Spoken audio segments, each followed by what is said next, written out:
რისმაგ გორდეზიანის მეცნიერული ალღო და ახალი არგო, რომელსაც ველოდებით.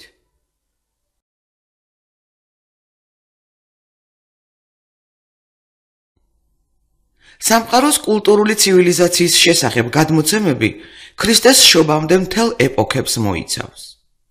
მანამდე ოლიმპოს ღმერთებზე თხზავდნენ ისტორიებს. გველეშაპებთან შებმული თუ ტროას ომში აღმოცენებული მითოლოგიური გმირების მაგალითით საზრდოობდა ძველი წელთაღრიცხვის კაცთა მოდგმა. ბევრი სისულელეებისგან განათლებით უნდა დავიცვათ თავიო. ამ პათოსით ზრდიდა არისტოტელე ალექსანდრე მაკედონელს, რომლის უპირველესი სურვილი იყო შეექმნა ერთი დიდი სახელმწიფო, სადაც მოქცეული იქნებოდა იმდროინდელი ცივილიზებული სამყარო. ამ გაერთიანებას კი საფუძვლად უნდა დასდებოდა სამი ერთიანობის პრინციპი: ენობრივი, კულტურული და პოლიტიკური. ეს იდეა განსაკუთრებით ბერძენთა სათაყვანებელ მეფე მხედართმთავარს ალექსანდრეს სხვა დამპყრობლებისგან განასხვავებდა. ამ გამოკვეთილი სტრატეგიის მიზეზები მისი აღმზრდელი ფილოსოფოსის, იმ არისტოტელეს მსოფლმხედველობრივ მოძღვრებაში უნდა ვეძიოთ, რომელიც ათენის აკადემიის დამფუძნებლის პლატონის მოსწავლე იყო. პლატონის მასწავლებლად კი სოკრატეა დასახელებული, რომელიც სიკვდილით დასაჯეს იმის გამო, რომ მისი მსოფლმხედველობა ღმერთების განკითხვად მიიჩნიეს.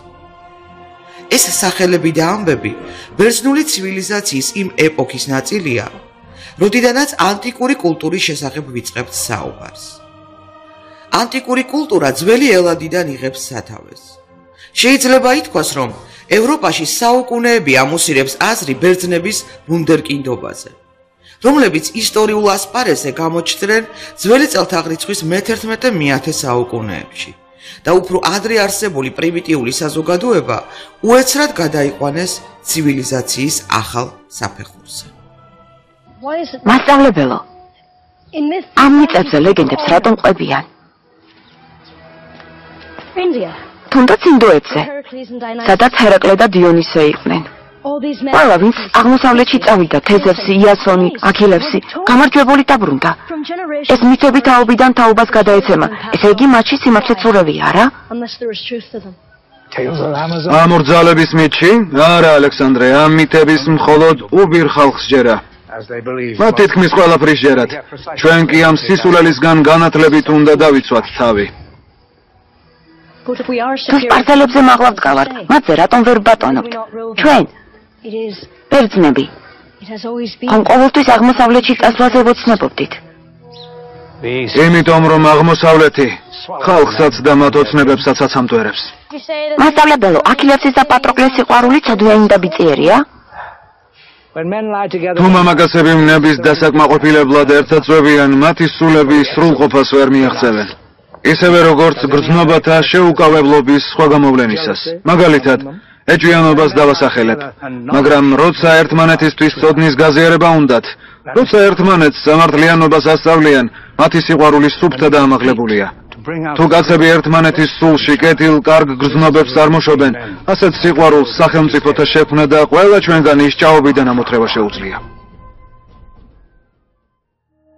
სულის უკვდავების პლატონისეულ ჰიპოთეზას დღემდე არ დაუკარგავს აქტუალობა. არისტოტელეს კი მიაჩნდა, რომ სული შემეცნების მატარებელია. მაგრამ ჩვენ ახლა სულის უკვდავების დასამტკიცებლად მსოფლიოს მრავალ ქვეყანაში წარმოებულ ექსპერიმენტებზე კი არ გადაგვაქვს ყურადღება, არამედ იმ აზრის ფორმირება გვსურს, რომ სულის უკვდავება ადამიანის ხელშიცაა. ერთიდან მეორეზე და შემდგომ უკვე მომავალ თაობებზე წარსული ინფორმაციის გადაცემა კაცობრიობის მეხსიერებაში ადამიანის სულის უკვდავებას ისედაც უზრუნველყოფს.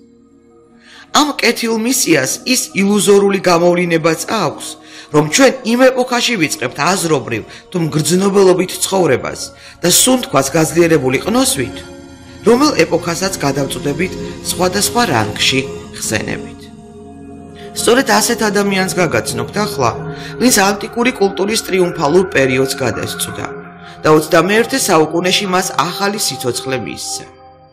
ანუ პლატონისეულ სულის უკვდავების იდეას თავისებური სარჩული შეუგერა. ეს ადამიანი დიდი მეცნიერი, აკადემიკოსი რისმაგ გორდეზიანია. ელინურ სამყაროზე შექმნილი არაერთი გამოკვლევის თუ ანალიტიკური პუბლიკაციის, ნაშრომის, წიგნის და წიგნთა ტომების ავტორი. სულები ჰომეროლოგიაში და აქილევსის ქუსლი. რისმაკ გორდეზიანი 1940 წლის 9 ივნისს თბილისში დაიბადა. მშობლები საბავშვო ბაღიდანვე ატარებდნენ მას გერმანული ენის მასწავლებელთან და მისი სტუდენტობის წლებამდე ყოველთვის ნახულობდნენ შესაძლებლობას, რომ უცხო ენების საუკეთესო მასწავლებლებთან ესწავლა. დაამთავრა ეგრეთ წოდებული თბილისის ვაჟთა სკოლა. მართალია რისმაკ გორდეზიანს თავიდან სერიოზული მიზნები ჰქონდა, პოეტი ან მწერალი გამხდარიყო, მაგრამ შემდეგ არადანი არჩევანმა შეცვალა და 1958 წელს თბილისის სახელმწიფო უნივერსიტეტის ფილოლოგიის ფაკულტეტის სტუდენტი გახდა. პირველ კურსზევე, როცა ანტიკური ლიტერატურის ისტორიის კურსის ხელმძღვანელმა, პროფესორმა პანტელეიმონ ბერაძემ მას სტუდენტთა სამეცნიერო კონფერენციაში მონაწილეობისთვის ჰომეროლოგიის თემაზე მოხსენების მომზადება შესთავაზა, უკვე მტკიცედ გადაწყვიტა, რომ მეცნიერების გზას შესჭიდებოდა. მესამე კურსზე იყო, როდესაც უნივერსიტეტის სტუდენტთა სამეცნიერო საბჭოს ხელმძღვანელობდა. 1963-1966 წლებში რისმაკ გორდეზიანი უნივერსიტეტის კლასიკური ფილოლოგიის კათედრის ასპირანტურაში სწავლობდა და 1967 წელს დაიცვა საკანდიდატო დისერტაცია თემაზე ილიადის ხომალდთა კატალოგი.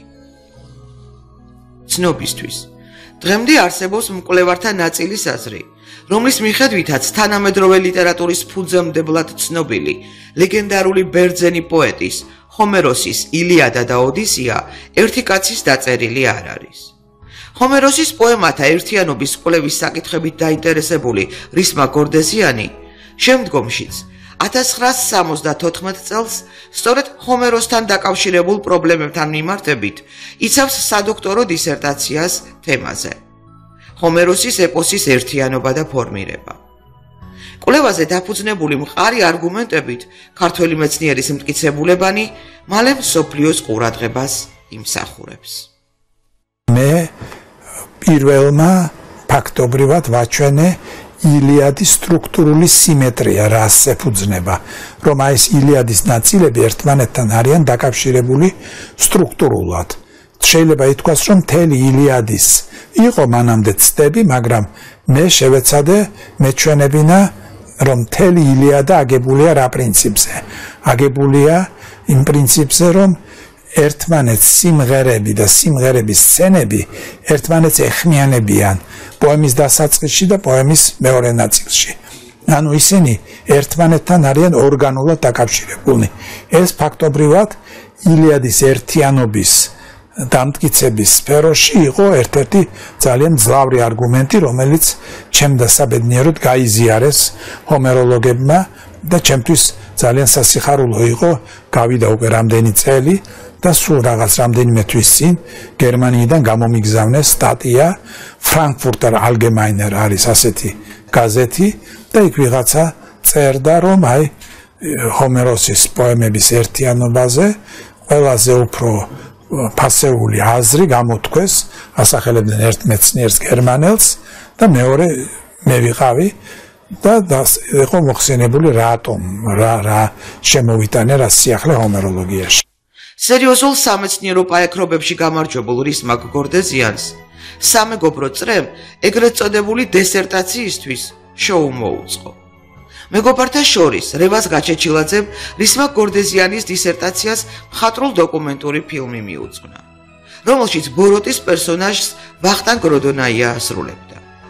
თამას კვაჭანტირაძემ კი იუმორისტული დეპეშები გამოგზავნა თურმე სხვადასხვა პიროვნებების სახელით. მაგალითად, ჰომეროსისგან მიღებულია დეპეშა, გამიკეთე ნომერი ჰომერი. მშობლებისგან მიღებულია დეპეშა, წარწერით. ახლა რამღა დაგვაბეროს დედა ნანა, მამა ბენო. სიმაბრისგან ვითომ გამოგზავნილ დეპეშაში ეწერა: სანამ არ ხარ პროფესორი, ჩვენს ოჯახში მინორია, შენი ოთარ ჯინორია. ცეკადან გამოგზავნილ დეპეშაში კი ნათქვამია: გესალმებით ცეკადან სიხარულით ახსილი, მჟავანაძე ვასილი. ეს იუმორისტული გადახვევა მხოლოდ იმის მანიშნებელია, რომ რისმაკ გორდეზიანის ატმოსფერო შევიგრძნოთ, რომელიც მეცნიერული წიაღსურების გარდა დიდ სამეგობროსთან ადამიანური ურთიერთობებითაცაა გაჯერებული. ასე რომ, ჰომეროლოგიაში ძალების მოსინჯვამ მეცნიერს წარმატება მოუტანა და აქილევსის ქუსლად მიჩნეული ჰომეროსის პოემათა ერთიანობის პრობლემა მსოფლიოს გარკვეული სამეცნიერო წრეების ვერსიების საპირისპირო მტკიცებულებებით გადაჭრა. რადგან აქილევსის ქუსლზე ვსაუბრობთ, აქვე გვინდა განვმარტოთ, რომ ეს ფრაზაც ანტიკური ეპოქის კუთვნილებაა. და აი რატო? ტროას ომის ცნობილი ბერძენი გმირის, აქილევსის სიკვდილის მიზეზი ქუსლი იყო, რის შემდეგაც შემოგვჭა გამონათქვამი აქილევსის ქუსლი. აქილევსს დედა უკვდავი ქალღმერთი თეტისი ჰყავდა, ხოლო მამა მოკვდავი პელეფსი. დედას სურდა შვილი უკვდავი გაეხადა და მას წმინდა მდინარის სტიქსის წყლებში აბანავებდა ისე, რომ ქუსლები ხელით ეჭირა. ამდენად აქილევსის ტანი იარაღიდან გასროლისგან იყო დაცული. სუსტი წერტილი კი ქუსლები იყო. მისი სიკვდილის მიზეზი სწორედ ქუსლი გახდა ტროას ომში. ამიტომ ადამიანის სუსტ წერტილზე საუბრისას ამბობენ აქილევსის ქუსლი. ამ განმარტებაში ძალიან პატარა ეპიზოდი ჩანს იმ ლეგენდარული ამბებიდან, რაც ზოგადად ანტიკურ პერიოდს უკავშირდება. სწორედ ამ ლეგენდარული თუ გადმოცემით ჩვენამდე მოსული თავგადასავლების ქართველი მეისტორია რისმაკ გორდეზიანი, რომელიც ჰომეროლოგად იმკვიდრებს სახელს კლასიკურ ფილოლოგიაში. უნივერსიტეტიდან ხელშეწყობილი მოგზაურობა რომში. ასპირანტურის დამთავრების შემდეგ რისმაკ გორდეზიანმა კლასიკური ფილოლოგიის კათედრაზე ასისტენტად დაიწყო მუშაობა. უკვე გამოსული იყო მისი წიგნი ილიადა და ეგეოსური მოსახლეობის ისტორიისა და ეთნოგენეზის საკითხები, როდესაც უნივერსიტეტის მაშინდელმა რექტორმა, მსოფლიოში აღიარებულმა მეცნიერმა და აკადემიკოსმა ილია ვეკუამ ერთ დღესაც ახალგაზრდა თანამშრომელი კაბინეტში დაიბარა.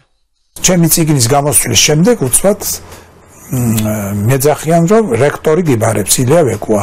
მართალი გითხრათ, გულმა რეჩხი მიიღო, ვიფიქრე რაშია საქმე, არ ვიცოდი რასთან დაკავშირებით მიბარებდა, რამე ხო არ შევწოდე ჩემს პედაგოგიურ მოღვაწეობაში და არა შევედი და მითხრა, რომ აი მეო თქვენი წიგნი წავიკითხეო. რამდენიმე საკითხზე დამელაპარაკა ეს რას ფიქრობთ თქვენ როგორ და როგორ გონიათ თქვენ იტალიაში თქვენ რომ გაგაგზავნოთ მივლინებით როგორ შეხვდებოდით ამას? ახლა თქვენ ადვილი წარმოსადგენია მაშინ ეს იყო რაღაცა აუხტენელი ოცნება. მე გამოვხატე რასაკვირველია ეს ჩემი ახტაცება ამ წინადადებით და მართლაც რამდენიმე თვეში მე სტაჟიორად გამაგზავნეს იტალიაში. სტაჟირება რას გულისხმობდა? ჩადიოდი ჯერ იყო ასეთი ქალაქი იტალიაში პერუჯა, სადაც არის ძალიან ცნობილი უნივერსიტეტი, უნივერსიტა პერსტრანიერი, ანუ უცხოელებისთვის უნივერსიტეტი, სადაც დაჩქარებული ტემპით გასწავლიდნენ იტალიურ ენას, რომ მე საშუალება ჰქონოდა იტალიაში გემოგზაურა და შენი საქმე გააკეთებინა. უნდა მოგახსენოთ, რომ 20 დღე დასჭირდა აი კურსები ასეთი იყო და მეავლაპარაკდი იტალიურად და დაგვირგვინება იყო ის, რომ უნდა ჩამეტარებინა ბოლოს იტალიურ ენაზე ლექცია საქართველოს შესახებ. და ეს ანეკდოტურად ბევრჯერ მომიყოლია და აქაც ახლა მოგიყვებით და მაშინ უნდა გითხრათ, რომ იქ საქართველოსზე ბევრი არაფერი იცოდნენ არც მსმენელებმა და არც ლექტორებმა. და მე ჩავატარე ლექცია საქართველოსზე, მქონდა სლაიდები თბილისის ხედებით, წავიღე ვაჩვენე თბილისი და კითხვა, პირველი კითხვა იყო, მე მგონი ერთ-ერთი ავსტრიელი იყო, აწია ხელი და მკითხა. ეხლა მე გავიგე, რომ თბილისი არის საბჭოთა კავშირის დედაქალაქიო, მაგრამ მოსკოვი რა არისო მაშინო. ესე ვერ წარმოედგინა, რომ საბჭოთა კავშირში შეიძლება ორი კარგი ქალაქი იყოს, ესე იგი და თბილისის ხედები რო ნახა, მიხვდა, რომ ეს კარგი ლამაზი ქალაქია, მაგრამ კითხა მოსკოვი რაღაც როლს ასრულებს და მომიხდა რასაკვირველია დიდი ლექციის ჩატარება იმის თაობაზე რა არის რა იყო მაშინ საბჭოთა კავშირი, მოსკოვი რა არის და რა არის რესპუბლიკა მოკავშირე და რა არის მისი დედაქალაქი. რისმაკ გორდეზიანი რომში რამდენიმე თვე ცხოვრობდა. მოიარა მთელი იტალია. მუშაობდა მსოფლიოს ერთ-ერთ საუკეთესო გერმანიის არქეოლოგიური ინსტიტუტის ბიბლიოთეკაში და შეიძინა უდიდესი ცოდნა ანტიკური კულტურის შესახებ. სწორედ აქ დაამთავრა მან თავისი სადოქტორო დისერტაციის წერა. ეტრუსკოლოგიაში მონოგრაფიის პირველი ვარიანტი, რამდენიმე სტატია და რეცენზია. როგორც მეცნიერი ამბობს, სწორედ რომაულმა არდადეგებმა, თუ კი შეიძლება ამ შრომატევად დღეებს არდადეგები ვუწოდოთ, უდიდესი გავლენა იქონია მთელ მის მომავალ საქმიანობაზე. აი დღევანდელი სააქტო დარბაზი რომ არის, ყოველ ხუთშაბათს საღამოს 7 საათზე ტარდებოდა აი ეს ლექციები. ეს იყო ჩემი ციკლი ანტიკურობა, შემდეგ ალექსანდრე ალექსიძის ციკლი იყო ბიზანტია, შემდეგ მოვიწვიეთ ბატონი ბერიძე, აგეგიათ, ესე იგი ცნობილი ვახტანგ ბერიძე, ესე იგი ცნობილი ხელოვნებაცოდნე, რომელმაც ჩაატარა რენესანსზე ლექციები და ამას ჰქონდა ძალიან დიდი ინტერესი. ახლაც კი მოდიოდნენ მთელი ქალაქიდან ამ ლექციებზე. ახლაც კი სამწუხაროდ მე არაერთგზის მომიხდა საავადმყოფოში ყოფნა და ექიმები რო შემოდიოდნენ ზოგიერთი მომნებოდა მე თქვენს ლექციებს ვესწრებოდი.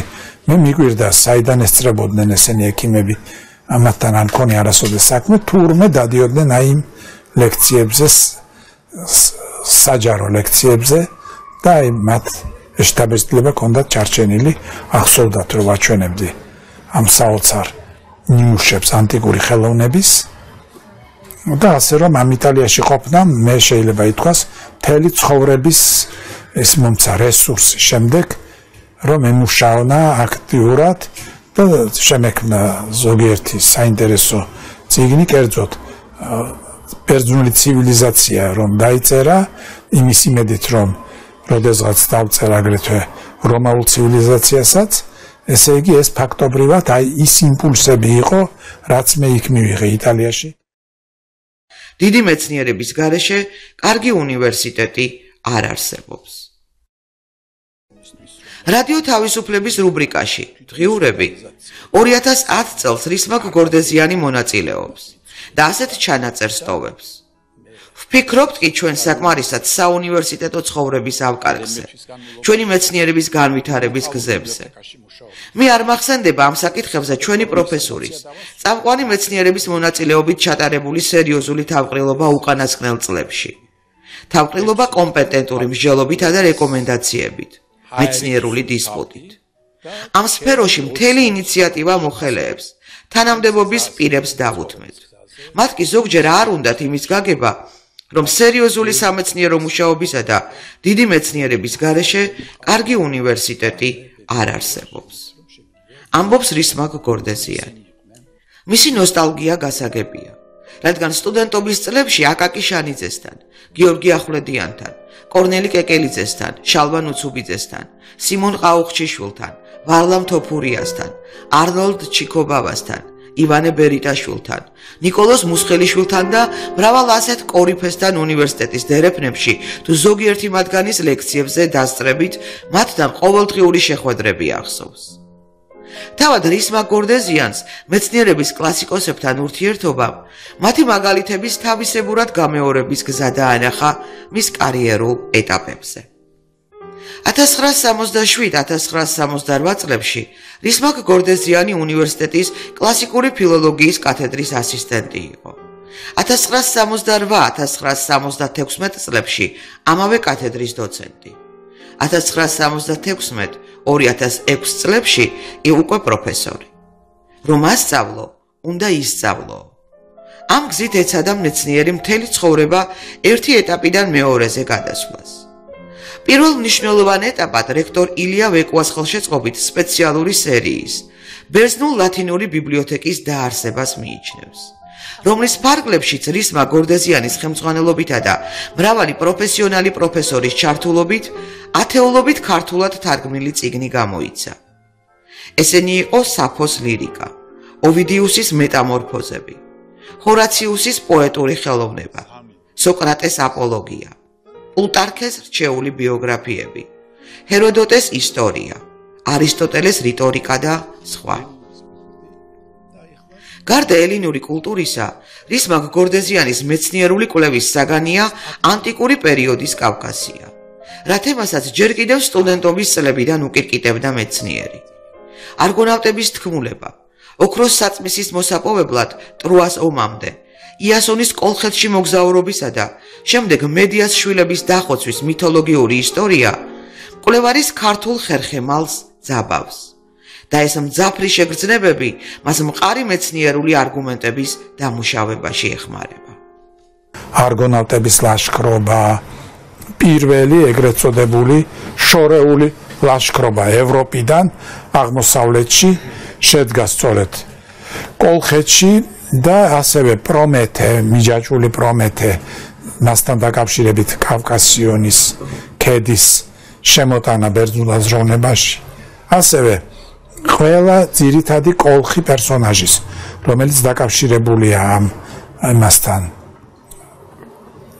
არგონავტების თქმულებასთან, რაღაცნაირი თუ შეიძლება ასე ითქვას, ევროპული კავშირები ძალიან სერიოზულად გვაფიქრებს იმაზე, რომ ეს არჩევანი ჩვენმა წინაპრებმა გააკეთეს საკმაოდ ადრე. გავიხსენოთ ისიც, რომ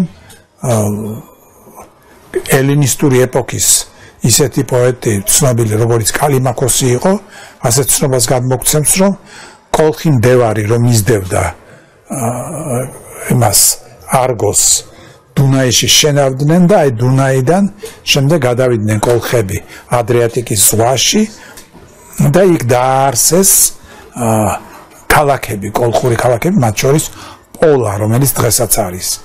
და აი ამბობს ეს კალიმაქოსი, რომ ეს კოლხების გაკეთებული ასე, რომ საკმაოდ ღრმად შესულან მაშინ ამ ევროპის ფარგლებში. ამან რასაკვირველია, ყველაფერმა მოახდინა ჩვენზე დიდი გავლენა, რადგან თავიდანვე სადღაც მერვე საუკუნიდან უკვე ნამდვილია ის, რომ ბერძნები შემოდიან აი ამ ტერიტორიაში, ამ რეგიონში, შემოაქვთ ის ინფორმაცია თავისი კულტურის შესახებ და იღებენ ინფორმაციას აქაური კულტურის შესახებ და ხდება თუ შეიძლება ასე ითქვას ორმხრივი ურთიერთგამდიდრება ამ კულტურული ინფორმაციით. აი ჩვენ რომ მივაქციოთ ახლა ყურადღება დასავლეთ საქართველოში არქეოლოგიური გათხრები რო არის, რამდენი ბერძნული პროდუქცია არის იქ აღმოჩენილი, ძალიან ბევრი. ასე რომ რაც შეეხება კავკასიას ზოგადად, არა, კავკასია არის აშკარად ფენომენი, რომელიც უკვე ანტიკურობაში გამოიკვეთა როგორც რაღაც განსაკუთრებული რეგიონი. და არ არის შემთხვევითი, რომ აი ეს ინსტიტუტი, რომლის სათავეებთან მე ვდგევარ, ეს არის უნივერსიტეტის კლასიკური ფილოლოგიის, ბიზანტინისტიკისა და ნეოგრეცისტიკის ინსტიტუტი, აი იმის ერთ-ერთი ყველაზე სერიოზული სამეცნიერო პროექტი დღემდე არის რა, ენციკლოპედია ანტიკური კავკასია. ენციკლოპედიის გამოცემის დასრულება გათვალისწინებულია უახლოეს წლებში. ენციკლოპედია მოიცავს როგორც კავკასიასთან მიმართებით ყველა ანტიკური წყაროს თარგმნას, ასევე საენციკლოპედიო სტატიებს, რომლებიც კავკასიასთან დაკავშირებულ 3000 ტერმინს განმარტავენ.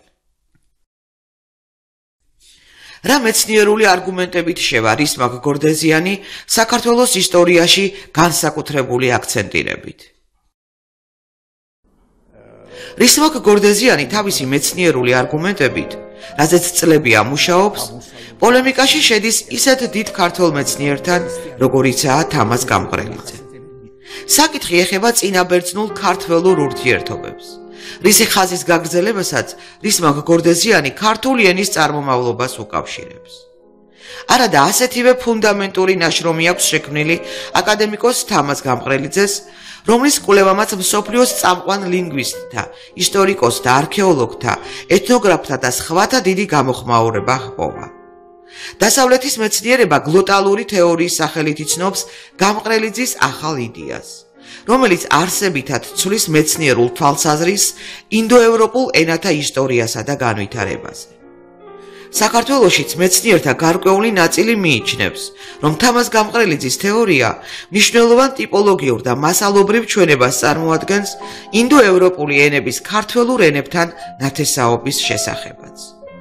მისი არგუმენტაციისგან აბსოლუტურად განსხვავებულ მეცნიერულ კონცეფციას აყალიბებს რისმაკ გორდეზიანი, რომელიც არერიდება დისპუტში შეხვეს თამაზ გამყრელიძეს.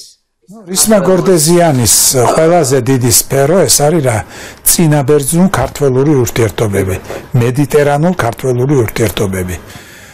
უნდა მოგახსენოთ, რომ მე უკვე ჩემ პირველ წიგნში ილიადა და ეგეოსური მოსახლეობის ისტორიისა და ეთნოგენეზის საკითხები, რამაც მიიპყრო აგრეთვე ილია ვეკუას ყურადღება, აი უკვე ვაჩვენებდი, რომ წინაბერძნულ სამყაროსა და ქართველურ სამყაროს შორის არის საოცარი ენობრივი კონტაქტები, ენობრივი პარალელები.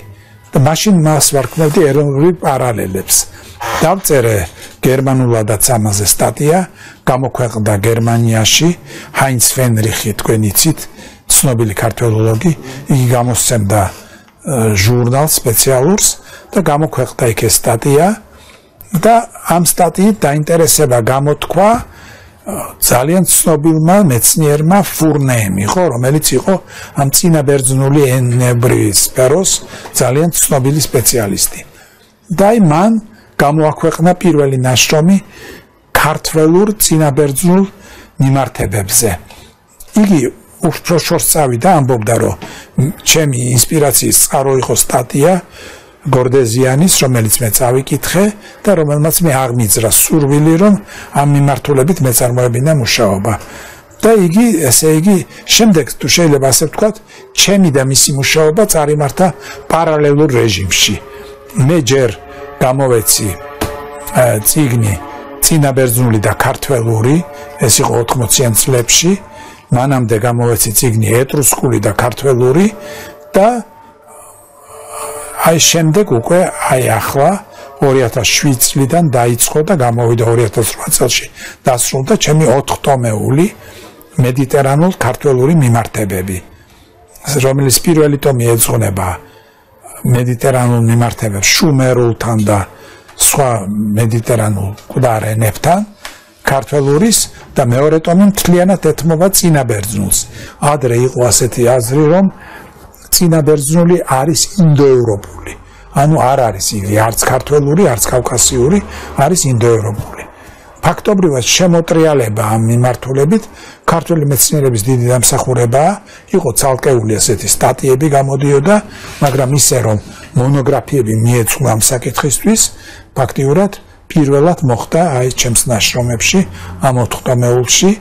ეს ჰიპოთეზა ამტკიცებს, რომ აი ის წინაბერძნული მოსახლეობა, რომელიც იყო ბერძნებამდე, იქ ეგეოსურის აუზში, არის ჩემის აზრით ძლიერი ქართველური კომპონენტის შემცველი, ხოლო ფურნეს აზრით თვითონ არის ქართველური.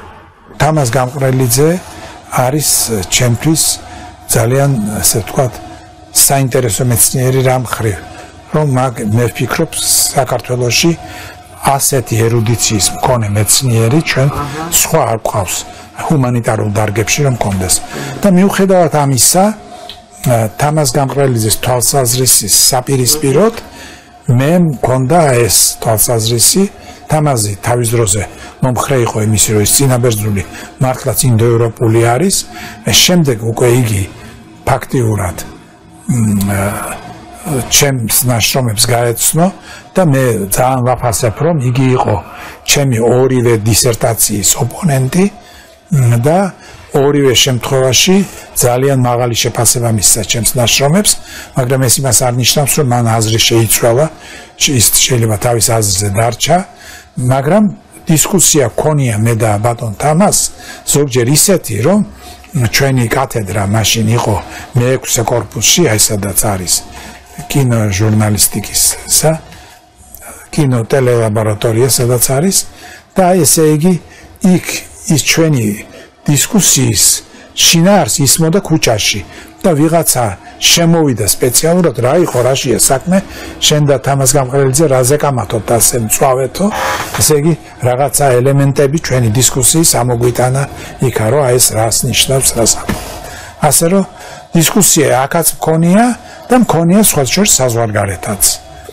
უნდა ითქვას ისიც, რომ რისმა გორდეზიანია სწორედ ის მეცნიერი, რომელიც საქართველოში კლასიკური ფილოლოგიის სკოლის ფუძემდებლის, სიმონ ყაუხჩიშვილის პირდაპირი მემკვიდრია და ამავე დროს დამატებით, ეგრეთ წოდებულ ყაუხჩიშვილის სკოლას საერთაშორისო ასპარეზს ძენს წლების განმავლობაში. ილია ვეკუას რექტორობისას იენას უნივერსიტეტთან ჯავახიშვილის სახელობის უნივერსიტეტის ურთიერთობიდან დაიწყო ყველაფერი.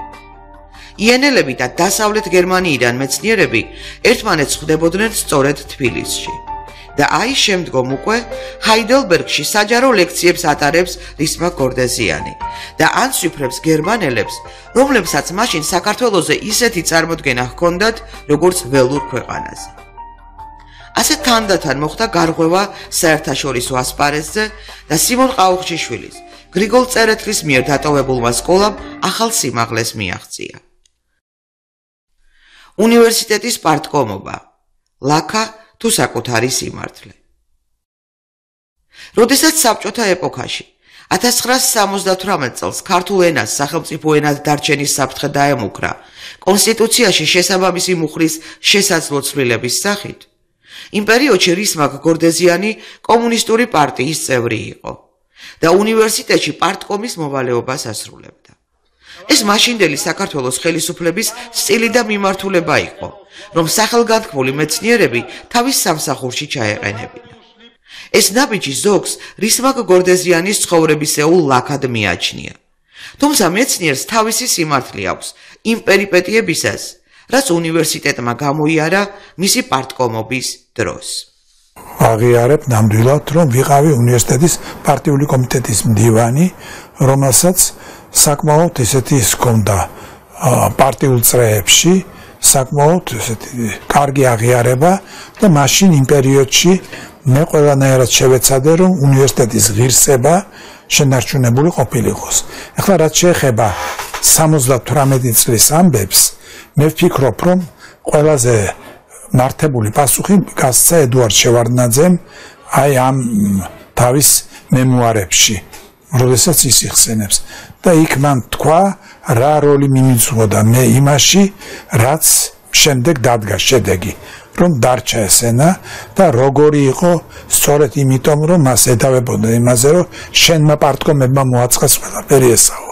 ეხლა მე აღარ მინდა ეს დეტალებში შევიდე, მაგრამ ნამდვილად ჩემთვის გაცილებით უფრო წვავე იქნებოდა ის ამბავი, რომ მაშინ სისხლით აღვრილიყო და ბევრი არაფერი ედგა, იმიტომ რომ შეიძლება გამეორებულიყო ის, რაც არაერთის მომხდარა და ესე იგი მართლაც სისხლში ჩაეხშოთ ამ ძალიან გულწრფელი და ძალიან კარგი ახალგაზრდების ასეთი ასე ვთქვათ რწმენა, რომ მშობლიური ენა უნდა იყოს სახელმწიფო ენა საქართველოში. რაც შეეხება პარტიული კომიტეტის მდივნობას, უნდა მოგახსენოთ, რომ ეს იყო ძალიან ასე ვთქვათ ჩემთვისაც მოულოდნელი, იმიტომ რომ მე დავბრუნდი იტალიიდან, დავიცავი სადოქტორო დისერტაცია, დავიწყე ასე ვთქვათ ჩემი აკადემიური მოღვაწეობა ახალ ეტაპზე, უკვე ფრთებს შესხმულმა, რომ აი უკვე ამდენი ცოდნა შევიძინე იტალიაში და ეს, მაგრამ მოხდა ისე, რომ დამიბარეს ცენტრალურ კომიტეტში, ჯერ მაშინ იყო სულიკო ხაბრეიშვილი, რომელიც იყო საორგანიზაციო განყოფილების გამგე მაშინ და მითხრა ასეთი ის იყო მაშინ მეთოდი. არის აზრი, რომ უნივერსიტეტის პარტიული კომიტეტის მდივნობა დაგიკისროთ თქვენ. მაშინ მე კატეგორიული წინამდეგი წავედი და მან მითხრა, კარგი, ჩემთან მიდიხარ წინამდეგი, მაგრამ პირველი მდივანი რო დაგიბარებს, იქ გაგიჭირდება თავის დახსნა. დამიბარა პირველმა მდივანმა და მახსოვს, ხა იმიტომ კი არა, რომ მაშინ რაღაცა ის მქონდა, იმიტომ რომ მე ვგრძნობდი, რომ ეს არ იყო ჩემი მოწოდება. ჩემი მოწოდება იყო ის, რისთვისაც მე ამდენი წელი ვიმუშავე და ვიშრომე. დამიბარა ედუარდ შევარდნაძემ მაშინ, მივედი მასთან და აი მანაც ასეთი ის მითხრა, მე ხო იციო, შემიძლია გითხრა, რომ შენ პარტიის ჯარისკაცი ხარ და ასე ვთქვათ, რასაც გავალებთ, უნდა გააკეთო. მაგრამ მაშინ ჩემი არგუმენტი იყო ეს, მე ვთხარი ხლა თქვენ რაში გჭირდებათ ისეთი პარტიული კომიტეტის მდივანი, რომელიც ძის იქა და ფიქრობს ჰომეროსზე და ეტრუსკებზე და წინაბერძნულ მოსახლეობაზე, ეს არ გჭირდება თქვენ. აი მან მითხრა, მაშინ მახსოვს, ჩვენ სწორედ ის გჭირდება, რომ არ იფიქროს იმან რაღაცა სხვაზე, ისეთზე, რაც არ არის ღირსეული, ჩვენ გვინდა ისეთი, რომელიც იფიქრებს თავის საქმეზე. საბჭოთა პარტიული რეალობა ზოგჯერ დაუმსახურებლადაც აყენებდა ჩრდილს ადამიანებს. და ეს ადამიანები დღევანდელი გადასახედიდან ხშირად ტრაგიკულადაც კი აღიქვამენ მათი წარსულის განქიგებას პარტიულობის გამო. მაგრამ იმას, რაც იყო, ვეღარ შეცვლი. რისმაკ გორდეზიანს მხოლოდ ერთი რამ აქვს სათქმელი. ეს არის ჩემს ცხოვრებაში დროებითი პერიოდი და მე ვერავინ მეტყვის, რომ იმ პერიოდში რაღაც ისეთი მაქვს გაკეთებული, რაც არ მეკადრებოდა ჰომეროსის კვლევარს. შემდეგში უკვე საქართველოს დამოუკიდებლობის წლებში 1993-1997-ში რისმაკ გორდეზიანი თბილისის სახელმწიფო უნივერსიტეტის პრორექტორი იყო. მისი ამ პოსტზე მუშაობა იმით იყო საგულისხმო, რომ იმ დროს იგი გამოვიდა საგამოცდო რეფორმის ინიციატივით და შეიმუშავა უნივერსალური საგამოცდო ტესტები. როგორც აღმოჩნდა, პროფესურის გარკვეული ნაწილი მაშინ დაუპირისპირდა პრორექტორს იმ მოტივით, რომ ზოგიერთ ხელიდან ეცლებოდა რეპეტიტორობისას ასაღები ფული და გამოცდების დროს პროტექტორობის გაწევის შესაძლებლობა. ამიტომ რეფორმა განუხორციელებელი დარჩა. მიუხედავად იმისა, რომ რისმაკ გორდეზიანს უნივერსიტეტის რექტორი როინ მეტრეველი უჭერდა მხარს. ვარდების რევოლუციის თანმდევი ტკივილები და რისმაკ გორდეზიანის გადაწყვეტილება. მე უნდა გითხრათ, რომ ვარდების რევოლუციას მე შევხვდი ძალიან ვარყოფითად, რატომ? იმიტომ რომ მე რო ვნახე რევოლუცია, მატერიალიზება რევოლუციის როგორ მოხდა, პარლამენტში შეზვარდნა და გადაძლიგინება ესეთი რაღაც ჯოგივით გადაიარეს ეს მაგიდები და ესა, ჩემზე მოახდინა საოცრად ცუდი შთაბეჭდილება და მე მართალი გითხრათ დამთრგუნა ამ ამბავმა, იმიტომ რომ მე უკვე მომსწრე ვიყავი რა ხდებოდა ზვიად გამსახურდიას დროს, აი სადამდე მიგვიყვანა ჩვენ დაპირისპირება მაშინ საზოგადოების და აი აქაც ძალიან დიდი ეჭვი გამიჩნდა, რომ შეიძლება მომხდარიყო ასეთი დაპირისპირება, მაგრამ ვფიქრობ, რომ მაშინ შევარდნაძის გამჭრიახობამ აგვაცილა თავიდან აი ეს დიდი დაპირისპირება ქვეყნიდან. ვარდების რევოლუციას მალევე მოჰყვა საუნივერსიტეტო რეფორმა, 2006 წელი და საპროტესტო აქციები. უნივერსიტეტიდან განდევნეს პროფესურის ღირსეული ნაწილი და დაიხურა სამეცნიერო კერები. გაუქმდა კათედრები. ბოიკოტირების რეჟიმზე უარს აცხადებს რისმაკ გორდეზიანი და თვლის, რომ უნივერსიტეტი არ უნდა დატოვოს, რომ უნდა გააგრძელოს თავისი საქმე. მიუხედავად მისი პოლიტიკური შეხედულებებისა, მის ავტორიტეტს ამჯერად ანგარიშს უწევენ და საბედნიეროდ არ უშვებენ უნივერსიტეტიდან. მე პირადად მგონი ასეთნაირად, რომ თუ კი ადამიანი იგრძნობს, რომ ჩემი პროტესტით საქმე გაკეთდება, მაშინ უნდა გააკეთოს, მაგრამ თუ იგრძნობს, რომ ჩემი პროტესტი შეიძლება გადავიდეს უნივერსიტეტის ნგრევაში, ვთქვათ, ესე იგი რასაკვირველია, მან თავი უნდა შეიკავოს. მაშინ იყო ასეთი ვითარება, რომ არავინ არ მიიღოთ კონკურსში მონაწილეობა. ერთი წუთით წარმოიდგინეთ, რომ არ მიმიღო კონკურსში მონაწილეობა, არაფერი არ გამეკეთებინა, გამდგარიყავი გარდზე და უნივერსიტეტის პროფესორი აღარ ყოფილიყავი. შემეძლო მე ვთქვათ, ის გამეკეთებინა, რაც მე მას შემდეგ გავაკეთე ჩვენი დარგისათვის. რასაკვირველია, ვერ შევძლებდი ამის გაკეთებას და უნდა გადავსულიყავი სულ რაღაცა საპროტესტო რეჟიმში. პროტესტი ჩემი რა იყო? ჩემი პროტესტი იყო ის, რომ მე ჩემს ადგილზე მაქსიმუმი გამეკეთებინა იმისთვის, რომ რაც მაშინ ზოგიერთს უნდოდა, მე არ გულისხმობ უბუას, უნდოდა ზოგიერთს უფრო ზევით, უნივერსიტეტი წელში გაეტეხა, უნივერსიტეტი წელში ვერ გაეტეხა. რა შემთხვევაში ვერ გატეხდნენ წელში? ვერ გატეხდნენ იმ შემთხვევაში, თუ კი უნივერსიტეტში იქნებოდა ღირსეული პროფესურა. და ახლა იმ პერიოდში ისეთი ხალხი წავიდა უნივერსიტეტიდან, რომ მე პირადად ვფიქრობ, რომ ეს იყო უნივერსიტეტის მიმართ შეცდომა რასაკვირველია. რა გააკეთა მას შემდეგ, რაც მისი გადაწყვეტილების თანახმად კვლავაც უნივერსიტეტში დარჩა. 2006 წლიდან დღემდე არის სრული პროფესორი. მისი ხელმძღვანელობით დაარსებული კლასიკური ფილოლოგიის, ბიზანტინისტიკისა და ნეოგრეცისტიკის ინსტიტუტი აღმოსავლეთ ევროპაში წამყვანი ინსტიტუტი გახდა მის დარგში. ინსტიტუტის საგამომცემლო პროგრამა ლოგოსი შესაძლებლობას აძლევს ინსტიტუტის გარშემო გაერთიანებულმა პროფესორთა ჯგუფმა გამოსცეს ინსტიტუტის პროფილის ყველა ჟანრის ლიტერატურა, საერთაშორისო უცხოენოვანი ჟურნალი ფაზისი და ყოველწლიურად დაახლოებით 25 დასახელების წიგნი. ასე ავსებენ საზღვარგარეთიდან სხვადასხვა დროს ჩამოტანილი წიგნებით თუ უცხოელი კოლეგების დახმარებით გამდიდრებულ ბიბლიოთეკას, რომელიც სიმონ ყაუხჩიშვილის კაბინეტის სახელითაა ცნობილი. რისმა გორდეზიანის ბიბლიოგრაფიული სარჩევი დღემდე მის ნაშრომთა, პუბლიკაციათა და წიგნების დასახელებებით სულ უფრო იზრდება. სერიის ფარგლებში ანტიკური სამყაროს კულტურები გამოიცა 2 ტომი ბერძნული ცივილიზაცია.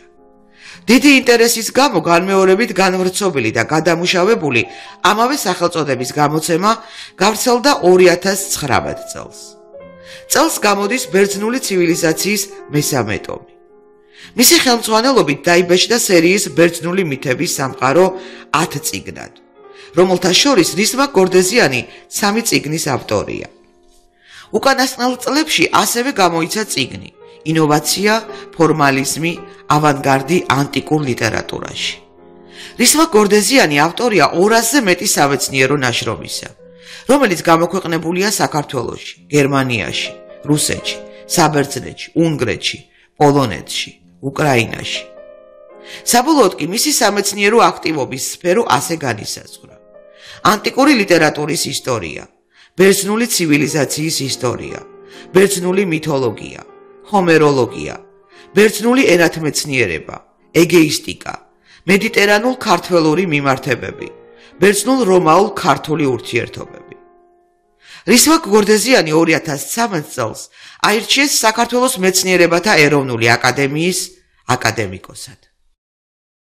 ანტიკური პერიოდის ყველაზე საყვარელი პერსონაჟები და პარალელები.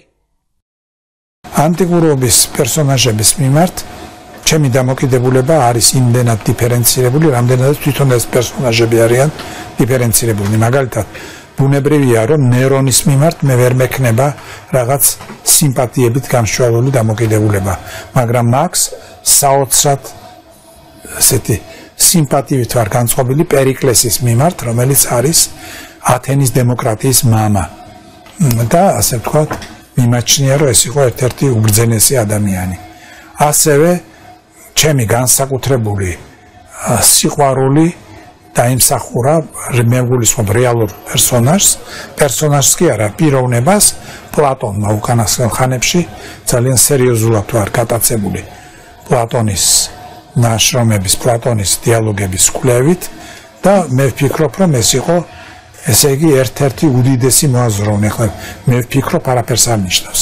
ასე ფიქრობს მსოფლიო. დემოკრატიული ათენის იდენტობის არსის განმსაზღვრელად ცნობილი პერიკლეს მიხედვით, დემოკრატიული საზოგადოება უნდა აკმაყოფილებდეს შემდეგ პრინციპებს. უნდა იყოს მოშიში თავის მიერვე მიღებული კანონებისა. არ უნდა დაუშვას, რომ ვინმე ისინი დაარღვიოს. უნდა იყოს დაუწერელი მორალური კანონების დამცველი, რომელსაც შეუძლია ამ კანონების დამრღვევთა საჯაროდ გაკიცხვა. ემანსიპირებული და სულიერი მზაობის იმ საფეხურზე უნდა იდგეს, რომ არჩევანის გაკეთებისას სახელმწიფო ინტერესების შესაბამისად იმოქმედოს. უნდა იყოს გაბედული, რომელსაც საჭიროების შემთხვევაში საკუთარი თავის დაცვა ძალუძს. არ უნდა ანიჭებდეს უპირატესობას ქონებრივ მდგომარეობას და უნდა მისდევდეს ადამიანურ სათნოებასა და ცხოვრებისეულ გამოცდილებას. უნდა იყოს სახი განსჯისა და სიტყვის თავისუფლების დამცველი. რა ხდებოდა და რა ხდება დამოუკიდებელ საქართველოში? პარალელის გავლებას ჩვენს რეალობასა და პერიკლესეული პრინციპებით მოქმედ დემოკრატიულ საზოგადოებას შორის იმ ფაქტებით შევეცდებით, რაც რისმა გორდეზიანის პოლიტიკურ მოღვაწეობასთან და მის პოლიტიკურ შეხედულებებთანაა კავშირში. ჩემმა თაობამ ბოლო 30 წელი იცხოვრა სიტუაციაში, რომელსაც შეგვიძლია ვუწოდოთ საგიჟეთი. რადგან იმდენი სრულიად ალოგიკური და მე ვიტყოდი აღმაშფოთებელი რამ ხდებოდა, რომ თავისუფლად შეიძლება თითოეულ ჩვენგანს ამან დაუტოვოს ნევროზი, დაუტოვოს თუ მეტი ფსიქიური აშლილობა და ასე შემდეგ.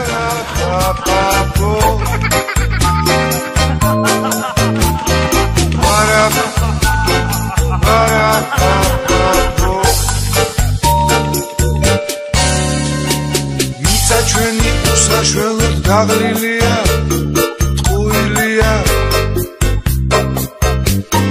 მიცა ჩვენი დაღლილია ხმულილია მიწა ჩვენი უსაშველოდ დაღლილია დუმილია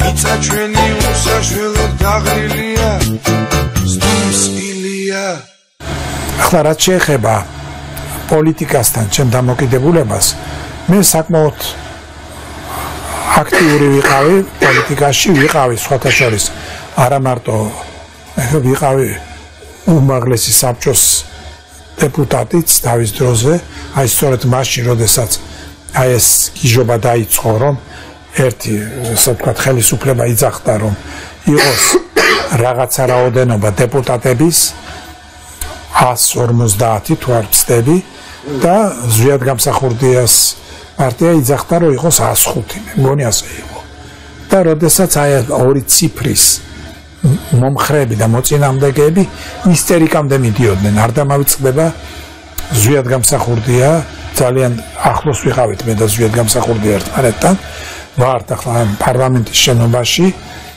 და რას ხედავთ რომ ქვევით ხალხი არის ვიღაც კაცი ურტყავს თავს ამ პარლამენტის შენობას და ყვირის 105 თუ 205 აღარ მახსოვს რამდენი იყო ციფრი დაუძახე ზვიადს უთხარი ზვიად აი შეხედე ხლა ეს კაცი რომელიც ასე გამოხატავს თავის იმას იცოდე რომ ხვალ შენ მოგიტრიალდება და იგივე ნიტი ისტერიულობით შენ წინამდე გამოვა იმიტომ რომ როგორ შეიძლება აქამდე მივიდეს ადამიანი რომ სისხლი მოდის შუბლიდან და ეს და ურტყავს თავს ამ კედელს და ისეთ ისტერიულ მდგომარეობაში გადასული ფიქრობს რომ იქ ის 105 იქნება თუ რაღაცა ეს წვეთ საქართველოს ბედს მე მგონია რომ პირველი რაც ჩვენ პოლიტიკოსებს აქვთ არის ერთი ყველაზე დიდი მინუსი ყველა ოპერირებს რაზე ხალხზე და ეს ბუნებრივია ხალხზე მაგრამ არ შეიძლება ოპერირება მოახდინო იმაზე რა გამოიყვანს ხალხს თქვათ ისტერიულ მდგომარეობამდე რა მიიყვანს ხალხს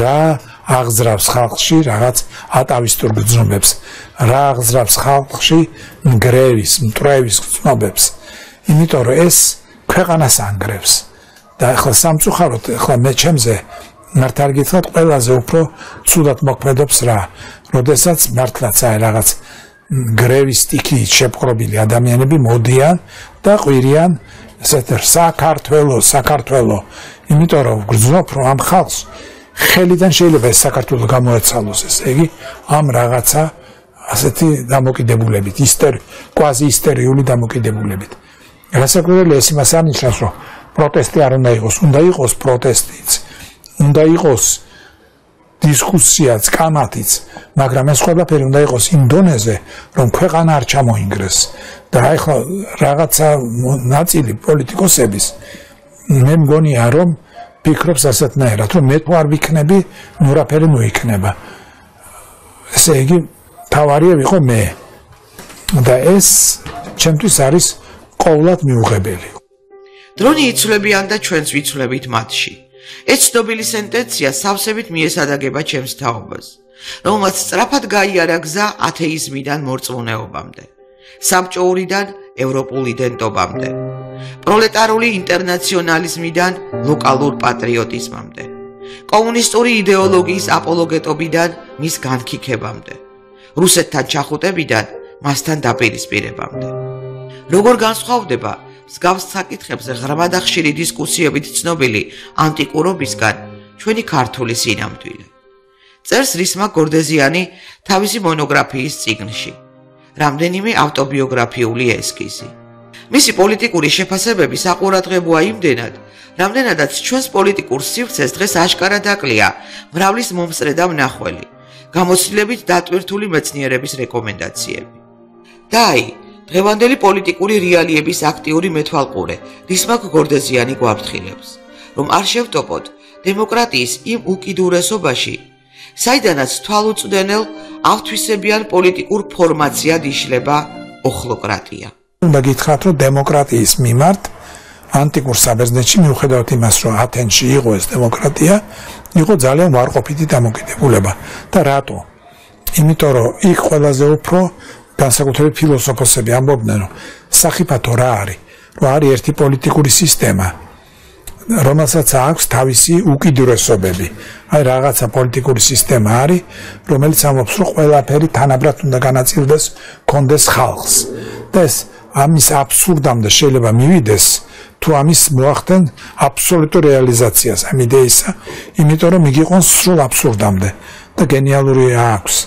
ამაზე კომედია არისტოფანეს აქვს, ესე იგი ქალთა სახალხო კრება. აი ქალები ამყარებენ ფაქტიურად პირველ კომუნიზმს და როგორ აბსურდამდე შეიძლება მიგიყვანოს იმან. და არის თუ შეიძლება ასე ითქვას, აი ეს ერთი მომენტი და არის მეორე. ეს არის ანტიკურობის აზრით, რომ დემოკრატია, უკიდურესმა დემოკრატიამ შეიძლება მიგიყვანოს ოხლოკრატიამდე, ანუ ბრბოს მმართველობამდე, რომ არ შეიძლება სახელმწიფო საკითხები წყდებოდეს ქუჩაში, რომ ვიღაცა დაიყვირებს, რომ მოდი ახლა ესე გავაკეთოთ და აბა მოდი ავყვეთ და ესე გავაკეთოთ.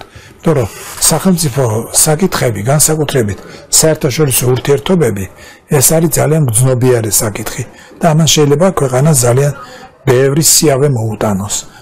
მე მგონია, რომ ყველა პოლიტიკურ სპექტრში დაწყებული ხელისუფლებიდან დამთავრებული ოპოზიციური პარტიებით ნაკლებობა არის აშკარად ანალიტიკოსების. მეორე პერსონა ანტიკური ეპოქიდან, ვინც მენტალურად ეძვირფასება რისმაკ გორდეზიანს, პლატონია.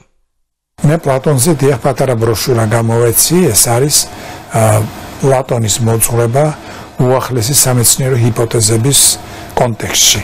ეს მოძღვრება არ არის რაღაც ერთი პუნქტი, რამდენიმე პუნქტია, ერთი იდეების თეორია, მეორე არის სულის უკვდავება და ასე შემდეგ და ასე შემდეგ. ახლა მართალი გითხრა სულის უკვდავების მიმართ, ესე იგი სიმპათია ყველას ეხძრება, რომელიც რაღაც ასაკს აღწევს. იმიტომ რომ ეს რაღაცა ერთგვარი ფსევდოიმედია, რომ ასე იგი მერე რაღაცა ხდება კიდევ. მეცნიერება და რელიგია აფსებს ერთმანეთს. თუმცა ზოგ საკითხებთან მიმართებაში მათი კონფლიქტი სახეზია. მიუხედავად ამისა, სოფლიოს ის დიდი მოაზროვნეებიც კი, ვინც სამყაროს შექმნის საფუძვლად მიჩნეული დიდი აფეთქების მინი ექსპერიმენტებს ატარებენ და ცდილობენ მეცნიერულად შეისწავლონ დედამიწის წარმოქმნის მთავარი წყარო, ელემენტარულ ნაწილაკებთან იჭედებიან და პაუზდებიან. ამდენად უჩნდება ხოლმე ჟურნალისტთა მოდგმას კითხვები მეცნიერებთან. რას ფიქრობენ ღმერთის არსებობაზე და როგორ ფორმულირდებიან რწმენის საკითხში. ჩვენც არ ვართ გამონაკლისი და პლატონის მოძღვრების შემფასებელ თუ დამფასებელ მკვლევარს იგივე კითხვას უსვამთ. მე ჩემი დამოკიდებულება ეგრეთ წოდებული ფილოსოფიური ღმერთისადმი არა, ჩემი დამოკიდებულება ასეთია, რომ კანონზომიერება, რომლითაც სამყარო იმართება, არ არის შემთხვევითობა. თქვენ იცით, რომ მაგალითად დიდი აფეთქების თეორიის ფუძემდებლები, აი მაგალითად ცნობილია ვაინბერგი, რომელიც თავის წიგნის ბოლოს ამბობს, რომ აი მოხდა ეს დიდი აფეთქება, მაგრამ რა იყო დიდი აფეთქებამდე მე არ ვიცი. თუ იყო რაღაცა პროგრამა, ჩვენ შეიძლება რაღაცის იმედი გქონდეს, მაგრამ თუ ეს არის შემთხვევითობა, ჩვენ ვერაფრის იმედი ვერ გვექნება, და ჩვენ არ ვიცით შემთხვევითობის მერე რა შეიძლება მოხდეს. და ასე რომ მე მინდა მჯეროდეს და მწამს, რომ არის რაღაცა კანონზომიერება, რომლითაც სამყარო იმართება. და მე ვფიქრობ, რომ აი ეს რწმენა მე მაძლევს იმ ძალას, რომ ვიმუშაო, ჩემი საქმე ვაკეთო და მქონდეს იმის იმედი, რომ სამყარო არ არის რაღაცა შემთხვევითობის პირმშო. ეპილოგი. რისმა გორდეზიანი დღეს ემერიტუს პროფესორია და მიუხედავად იმისა, რომ უნივერსიტეტში ფიზიკურად ვეღარ ახერხებს სიარულს, სახლში მუშაობს რამდენიმე გამოცემაზე და კიდევ იმაზე ფიქრობს, რა შემატოს თავის დარგს. მისი ბიოგრაფიული წიგნი საკმაოდ მძიმეა, რომელსაც ცნობის მოყარე კაცი აუცილებლად ჩაეკირკიტება და მოიძიებს პასუხს კითხვაზე. მის სიცოცხლეშივე დაფასდა თუ არა მეცნიერი. 2003 წელს რისმა გორდეზიანი საქართველოს ღირსების ორდენით დააჯილდოვეს. 2008 წელს საბერძნეთის ღირსების ორდენის კავალერი გახდა. 2010 წელს მიიღო პრეზიდენტის ბრწყინვალების ორდენი. გახლავთ საბერძნეთის არქეოლოგიური საზოგადოების საპატიო წევრი. საქსონიის მეცნიერებათა აკადემიის წევრ-კორესპონდენტი, ვინკელმანის საერთაშორისო საზოგადოების წევრი, შოთა რუსთაველის სახელობის ბათუმის სახელმწიფო უნივერსიტეტის საპატიო დოქტორი, საბერძნეთის მწერალთა კავშირის წევრი. 2015 წელს დააჯილდოვეს ივანე ჯავახიშვილის სახელობის მედლით. გადაცემული აქვს თბილისის სახელმწიფო უნივერსიტეტის მედალიც.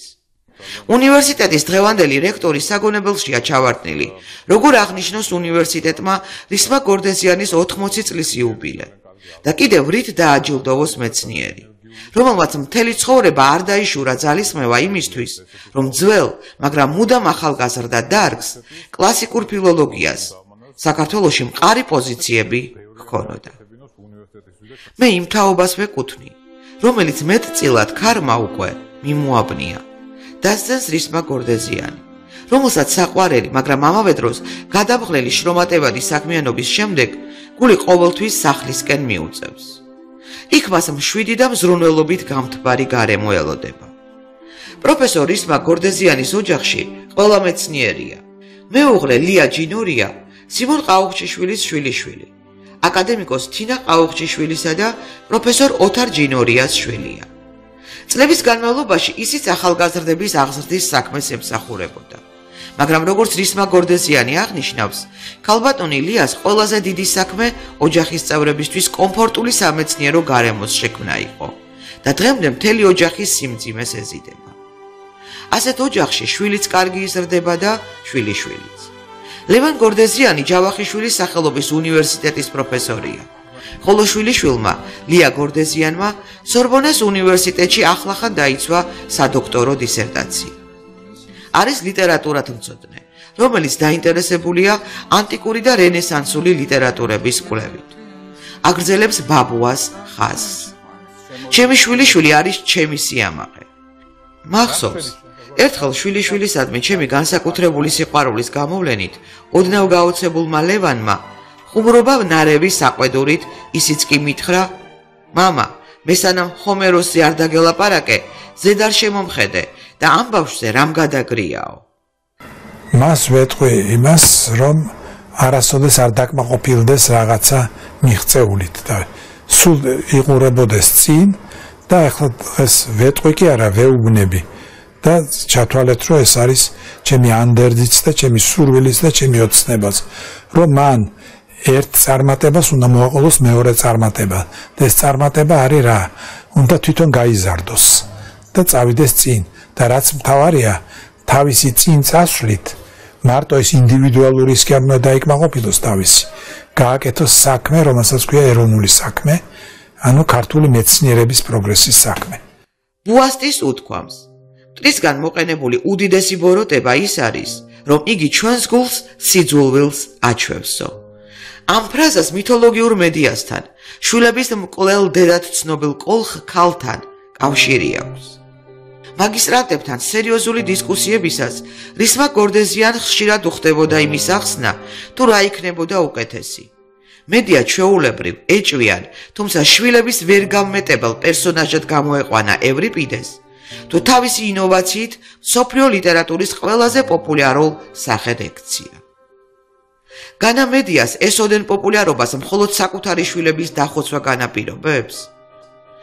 ერთად მივდივართ დასკვნამდე, რომ თავისი შემზარავი ქმედებით მედია ანგარიშს უსწორებს საზოგადოებას, რომელსაც არავითარი უსამართლობა აღარ აღელვებს, რომელიც ყველაფერს შეგუებულია.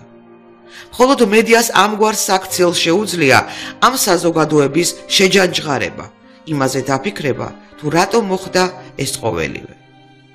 ასე და ამგვარად იყენებს რისმა გორდეზიანი თავის უკიდეგანო ცოდნას იმ ერის გამოსაფხიზლებლად, რომელსაც გარეული თუ შინაური მტრები სიძულვილის ენას აჩვევენ და ოხლოკრატიის საზღვართან მდგარს ვერ გაურჩევია, რას იკეთებს რეალურ დემოკრატიულ პრინციპებში, რომ დემოკრატია მორალსა და ზნეობაზე დამყარებული ღირებულებების გათავისების ვალდებულებას უკარდახობს, როგორც ეს თუნდაც პერიკლეს თეზისებშია გაწერილი.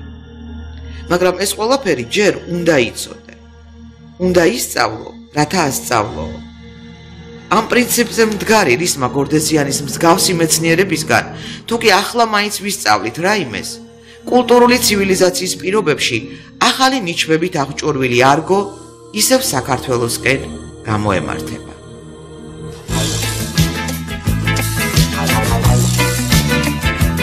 Zidane, ismis angelos da simera da galova.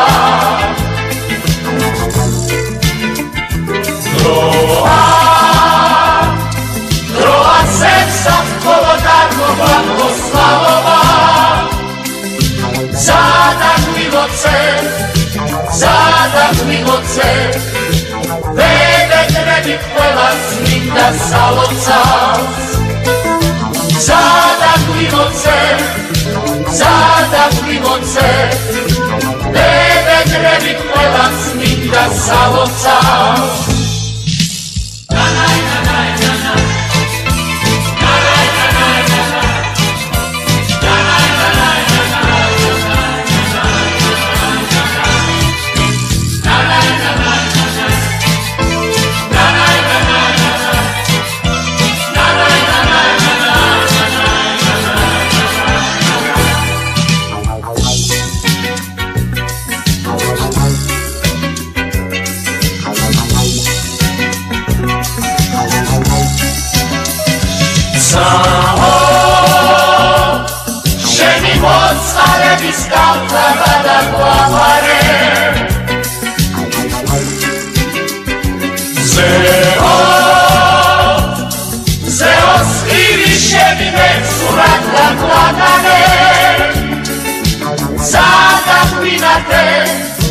Zagazvinate, Maratzinquits modescenit vinda sinatre. Zagazvinate, Maratzinquits modescenit